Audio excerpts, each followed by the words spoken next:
नमस्कार। मैं वसंत सावरीकर अपने YouTube चैनल गुरु कृपा ज्योतिष झांसी में आप सबका स्वागत करता हूँ। 30 अक्टूबर 2023 को होने वाले राहु और केतु के परिवर्तन के बारे में हम लोग चर्चा कर रहे हैं। विभिन्न राशियों के ऊपर और विभिन्न लग्नों के ऊपर इनका क्या प्रभाव होगा, इस क्रम में चर्चा प्रारंभ करते हैं कर्क राशि से। कर्क राशि से राहु का गोचर नवम भाव से और केतु का गोचर तीसरे भाव से होगा। ये बड़े महत्वपूर्ण भावों को प्रभावित करेगा। देखो, एक बात और बतलाएं आपको कि गोचर की स्थितियां प्रभावित करती हैं, परंतु यदि लग्न कुंडली में स्थिति मजबूत है या लग्न कुंडली में अगर ग्रह स्थितियां बहुत अच्छी हैं तो गोचर के प्रभाव भी अच्छे मिलते हैं। और अगर लग्न कुंडली में परिस्थितियां खराब हैं, ग्रहों की स्थितियां अच्छी नहीं है, तो गोचर में भी रिजल्ट बहुत अच्छे नहीं मिलते। कर्क राशि से नवम भाव में मीन राशि पड़ेगी। यहाँ राहु का गोचर होगा। ये नवम स्थान भाग्य स्थान है और इसकी दृष्टि कहाँ रहेगी? एक तो लग्न पे रहेगी, तीसरे भाव जो पराक्रम का भाव है वहां रहेगी, और पंचम भाव जो विद्या का स्थान है, जो ज्ञान का स्थान है, वहां राहु की दृष्टि रहेगी। तो वहीं तीसरे स्थान में बैठे हुए केतु सप्तम स्थान और नवम स्थान और आय स्थान यानी कुंडली के 6 महत्वपूर्ण स्थान प्रभावित होंगे। ऐसे में क्या होगा? कर्क राशि या कर्क लग्न से अगर देखा जाए तो राहु लग्नेश के मित्र नहीं है, लग्नेश के शत्रु हैं, और नवम स्थान भाग्य भाव है, पिता का भी भाव है। तो ऐसे में चूंकि यहाँ केतु है और केतु को ध्वज का प्रतीक माना गया है, यानी अगर झंडा फहराने का कोई काम होता है या ध्वज का काम होता है या जीतने का जो प्रतीक चिन्ह है तो वो केतु दर्शाता है। यहाँ पे संभावना ये बनेगी कि जो विद्यार्थी हैं, जो विभिन्न प्रकार की कंपटीशन की तैयारी कर रहे हैं या सर्विस की तैयारी कर रहे हैं, वो लोग बहुत मेहनत करेंगे, क्योंकि पराक्रम भाव में केतु विराजमान है और राहु की दृष्टि है।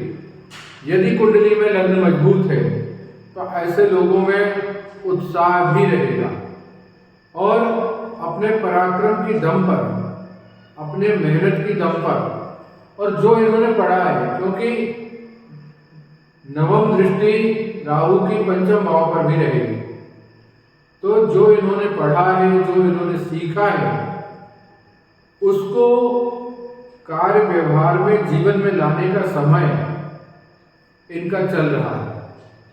और जो भी ये करेंगे पुरुषार्थ की वजह से करेंगे।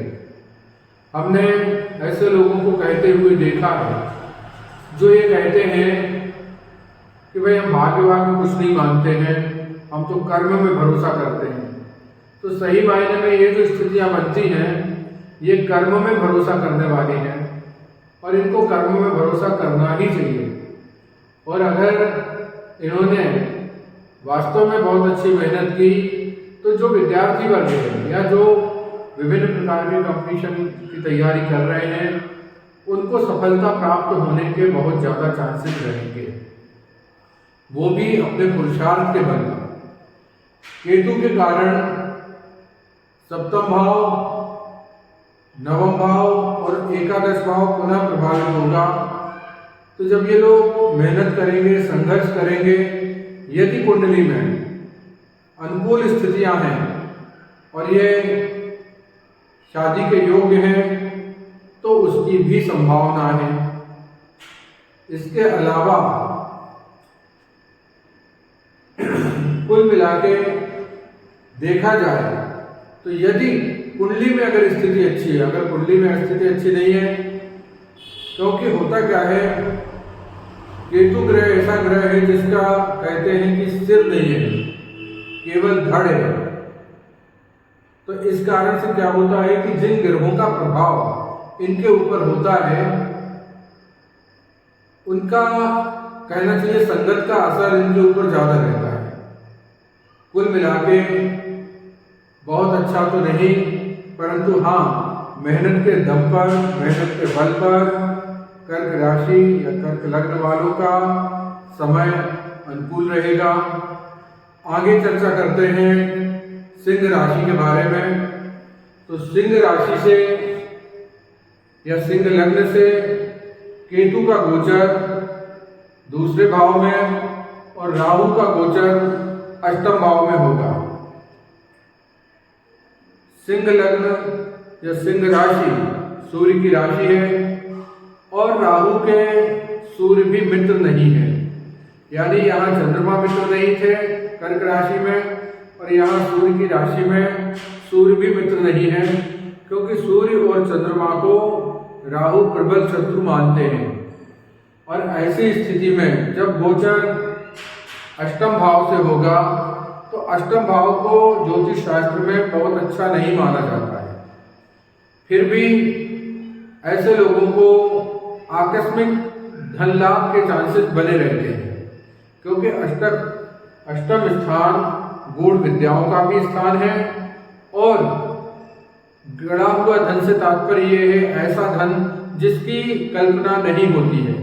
कई बार क्या होता है कि ऐसे लोगों को वसीयत में कुछ मिल जाता है, उनको पता ही नहीं होता है, या कहीं से कोई गिफ्ट ऐसा मिल जाता है जिसके बारे में उन्हें जानकारी नहीं होती है, आकस्मिक धन लाभ। दूसरी बात, राहु द्वादश भाव पर नजर रखेगा, 5वीं दृष्टि। द्वादश भाव व्यय भाव भी है और विदेश को दर्शाता है। तो ऐसी स्थिति में क्या होगा कि धन कमाने के लिए ये लोग बाहर जा सकते हैं, अपने जन्म स्थान से दूर, या अगर सर्विस पेशा व्यक्ति है तो इनके स्थानांतरण हो सकते हैं। यहां से राहु की दृष्टि, सप्तम दृष्टि दूसरे स्थान पर रहेगी।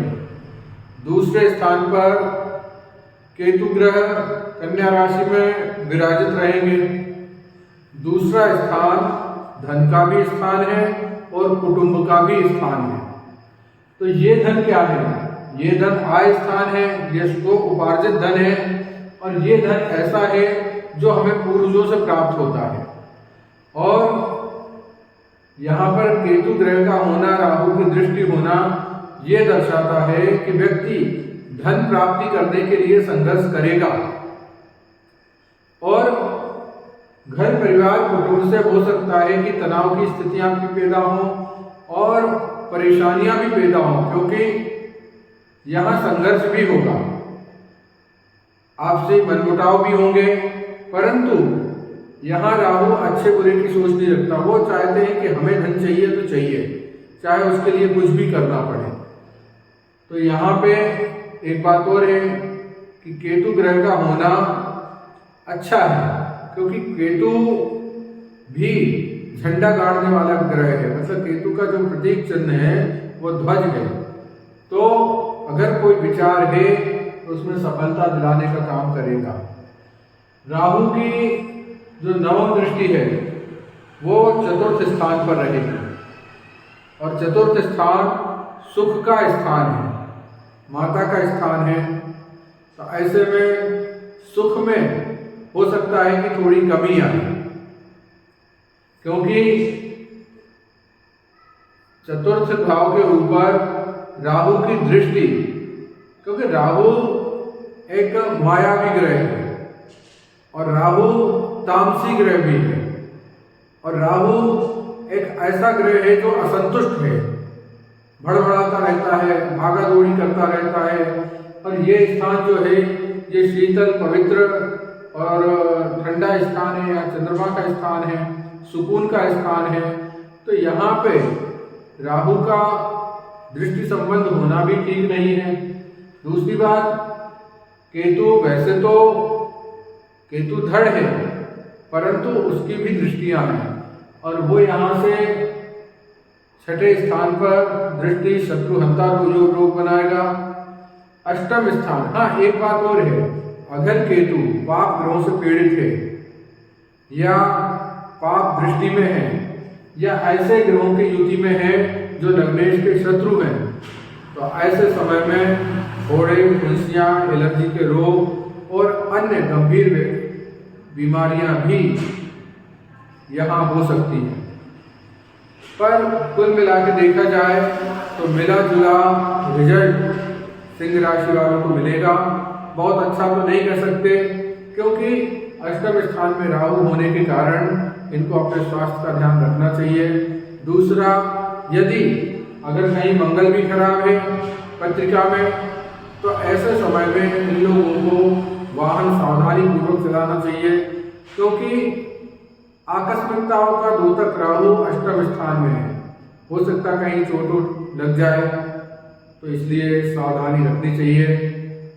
तो आज हमने जाना कर्क और सिंह राशि के बारे में कि आने वाले गोचर का 18 महीने के लिए जो गोचर आ रहा है उसका इन राशियों के ऊपर क्या प्रभाव होगा। आज के लिए इतना ही।